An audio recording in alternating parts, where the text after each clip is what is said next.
नमस्कार। आज जिस कविता को प्रस्तुत करने जा रही हूँ उसका शीर्षक है कार्नेलिया का गीत और इसे जयशंकर प्रसाद जी ने लिखा है। यह कविता उनके चंद्रगुप्त नाटक का एक प्रसिद्ध गीत है। कार्नेलिया सिकंदर के सेनापति सेल्यूकस की बेटी है। सिंधु के किनारे ग्रीक शिवर के पास वृक्ष के नीचे बैठी हुई है और कहती है, सिंधु का यह मनोहर तट जैसे मेरी आंखों के सामने एक नया चित्रपट उपस्थित कर रहा है। इस वातावरण से धीरे धीरे उठती हुई प्रशांत स्निग्धता जैसे हृदय में घुस रही है। लंबी यात्रा करके जैसे मैं वहीं पहुंच गई हूं जहां के लिए चली थी। यह कितना निसर्ग सुंदर है, कितना रमणीय है। हाँ, वह आज वह भारतीय संगीत का पाठ देखूं, भूल तो नहीं गई। तब वह यह गीत गाती है, अरुण यह मधुमय देश हमारा।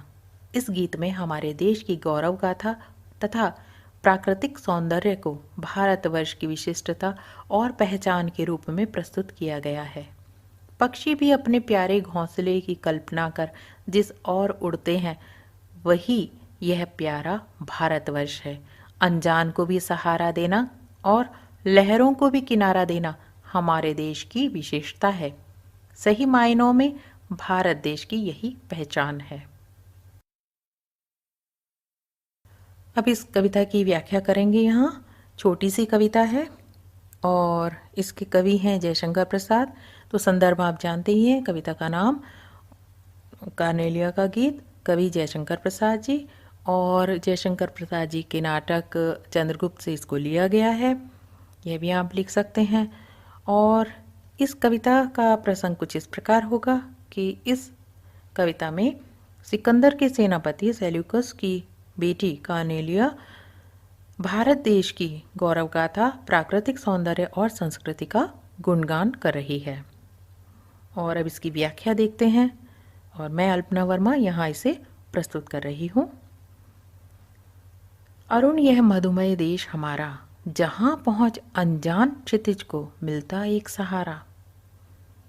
सिंधु नदी के तट पर बैठी कार्नेलिया कहती है कि भारत देश मिठास एवं लालिमा, अरुण का अर्थ होता है लाल, लालिमा अर्थात उत्साह से परिपूर्ण है।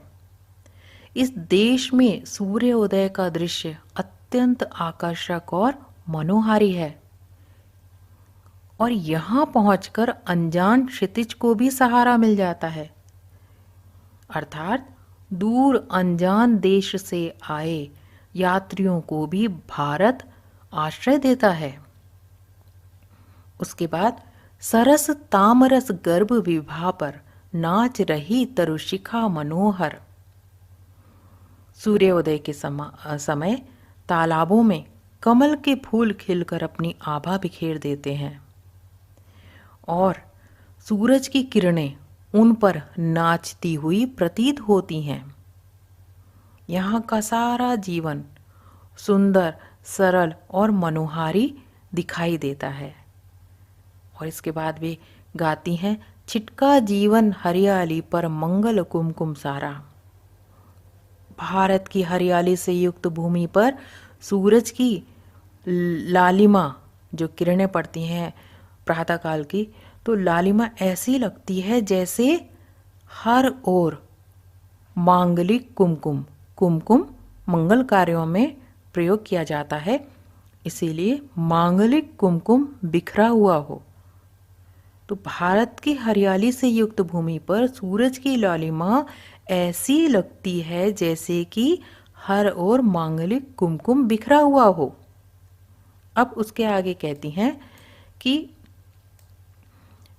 लघु सुरधनु से पंख पसारे, शीतल मलय समीर सहारे। प्रातःकाल मलय पर्वत की शीतल और मंद सुगंधित पवन का सहारा लेकर इंद्रधनुष के समान सुंदर पंखों को फैलाकर पक्षी भी जिस ओर मुंह करके उड़ते दिखाई देते हैं, वही उनके घोंसले हैं, अर्थात वे भारत को ही अपना घर मानते हैं। और यहाँ उन्हें शांति मिलती है। आगे कहती हैं, बरसाती आंखों के बादल बनते जहां भरे करुणा जल। जैसे बादल गर्मी से मुरझाए पेड़ पौधों पर अपने जल की वर्षा कर जीवन दान देते हैं, उसी तरह यहाँ के लोग अपनी आंखों से करुणा रूपी जल बहाकर निराश और उदास लोगों के मन में नई आशा का संचार करते हैं, उन्हें जीवन की प्रेरणा देते हैं। लहरें टकराती अनंत की पाकर जहां किनारा। कहती हैं कि विशाल समुद्र की लहरें भी भारत के किनारों से टकराकर शांत हो जाती हैं, अर्थात उन्हें भी यहाँ विश्राम मिलता है। आगे की दो पंक्तियां, हेम कुंभ ले उषा सवेरे भरती ढुलकाती सुख मेरे। मंदिर ऊंघते रहते जब जगकर रजनी भर तारा। तो यहाँ रात भर के जागे हुए तारे, रात भर से जागे हैं तारे, और जैसे ही सुबह होती है, प्रातःकाल होता है, वे ऊँघते दिखाई देते हैं। ऐसा लगता है जैसे कि मस्ती से ऊँघ रहे हों और छुपने की तैयारी करने लगते हैं। तब उषा रूपी नायिका, यहाँ मानवीकरण किया गया है उषा का, उषा रूपी नायिका सूर्य रूपी सुनहरे कलश में सुख रूपी जल लेकर आती है और भारत की धरती पर लुढ़का देती है।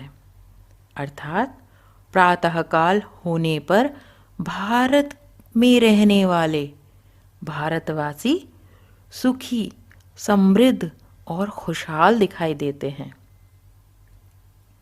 अब इसका हम शिल्प सौंदर्य देखते हैं। तो भाषा साहित्यिक खड़ी बोली है, तत्सम प्रधान है।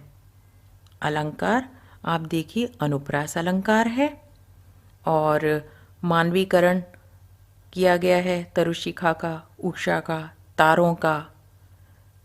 उपमा लघु सुरधनु से, यहाँ उपमा अलंकार है। रूपक हेमकुंभ और दृश्य बिंब है, इसमें गाई जा सकने वाली है। आपको यहाँ पे YouTube पे गाई हुई गीत के रूप में भी संगीत के साथ यह कविता मिल जाएगी। तो इसमें संगीतात्मकता है, गीतात्मकता है और प्रकृति का बहुत ही सुंदर चित्रण किया गया है। तो आशा है यह कविता आपको अच्छे से समझ में आ गई होगी। धन्यवाद।